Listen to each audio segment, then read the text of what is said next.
Hey, what's going on, guys? What's happening? YouTube, good morning. You guys have tuned into Rules for Rebels. Having my morning coffee, got a little bit of time to kill, and figured we'd knock out a story. So yesterday we covered the story. I think the title of the video was The Millennials Who Don't Want the Pandemic to End, and I believe the title of the article we covered was The Millennials Who Can't Afford for the Pandemic to End. And the article covered some kind of unsympathetic, I can never say that word, unsympathetic millennials.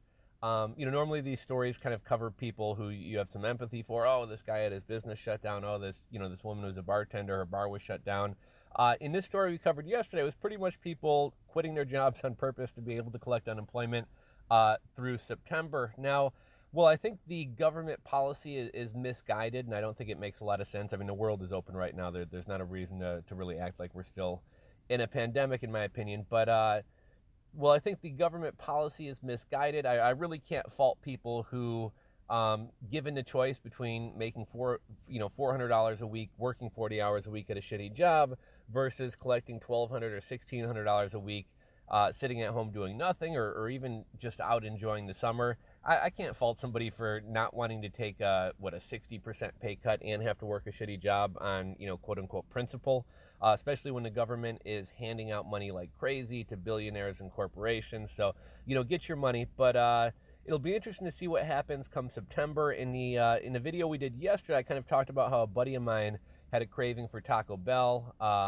And when he went to he went to 3 different Taco Bells, and all 3 of these Taco Bells had signs up. Sorry, we're closed at 6 p.m. Staff shortages. So I thought this article was interesting when I saw it. As you guys can see from the Burger King sign, it says, "We all quit. Sorry for the inconvenience." So we'll kind of hop into this article in a minute. I'd be curious to hear your guys' fast food stories. What fast food restaurants, if any of you guys, worked at? I think I worked at McDonald's for 2 days. I worked at Dairy Queen for 1 day. And I actually wound up working at I worked at Papa John's for a summer. They actually wound up getting shut down because everyone was selling drugs out of there. And then during college, in the summers, I'd worked third shift at Steak and Shake. So I've had my fast food experiences. I mean, it's not a fun job. But let's hop into this article. King gone, Burger King sign reading, "We all quit" goes viral after fed up employees walk out with a very public goodbye.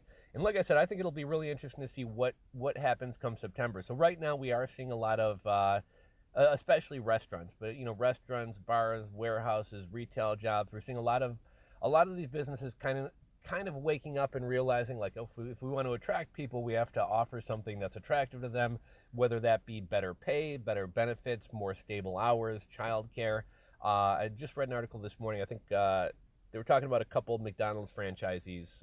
Some are offering, a bunch more pay. Others are offering childcare, and some McDonald's are even offering people a free iPhone. I think if you stay for 3 months. There's also some McDonald's offering $50 just if you show up to an interview and don't ghost them. Even if you don't get the job, you get to collect $50. But it'll be interesting to see what happens come September. Will the hospitality sector in particular be able to attract employees back? Will September come around and eviction moratorium ends and unemployment, the enhanced unemployment runs out, and people are kind of forced to either decide to rob banks or go back to Burger King? It'll be interesting to see what happens come September. But let's hop into this article. Former employees said they were unhappy with upper management at the Lincoln, Nebraska fast food joint when they put up a sign Saturday. The sign read, "We all quit. Sorry for the inconvenience." Former general manager Rachel Flores told KLKN that she and 8 other employees had already put in their 2 weeks' notice when the sign went up.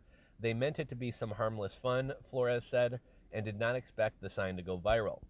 I didn't think anyone was going to notice it because we just did one sign, and then it went pretty crazy on Facebook, she said. I got a call from my upper management, and they told me I needed to take it down. Flores said that conditions at the fast food joint were not great, with constant staff shortages and employees having to work long, hot days. They have gone through so many district managers since I've been GM, she told the outlet. Flores said she'd been on the job since January. No one has come to the store to help me out. They're so in and out. She said at one point, after a long, hot day in the kitchen, she ended up in the hospital for dehydration.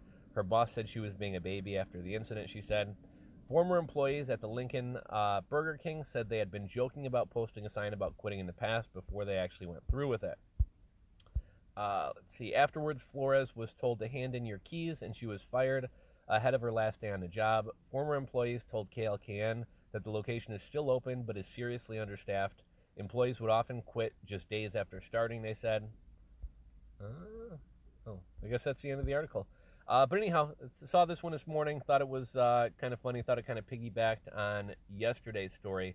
And I think we also talked about, if not in its own video in the story yesterday, something like anywhere from a third to a half of hospitality workers, restaurant workers, hotel workers don't want to go back to those industries. So, even if they are willing to pay more, if they can't get steady hours and if they don't get, better benefits, most of them don't want to go back anyways. It seems like a lot of people are just kind of sick of working in that industry as a whole. So it'll be really interesting to see what happens come fall. Will people return to these industries or won't they? What are your local, I think most people would probably be better off not eating fast food anyways, but what are your local fast food restaurants going to look like? What are your local restaurants going to look like? Let me know your thoughts. Drop a comment down below. If you guys aren't subscribed to the channel, click that subscribe button below. If you enjoyed today's video, ring the bell. Thanks for watching, and we'll catch you on the next video.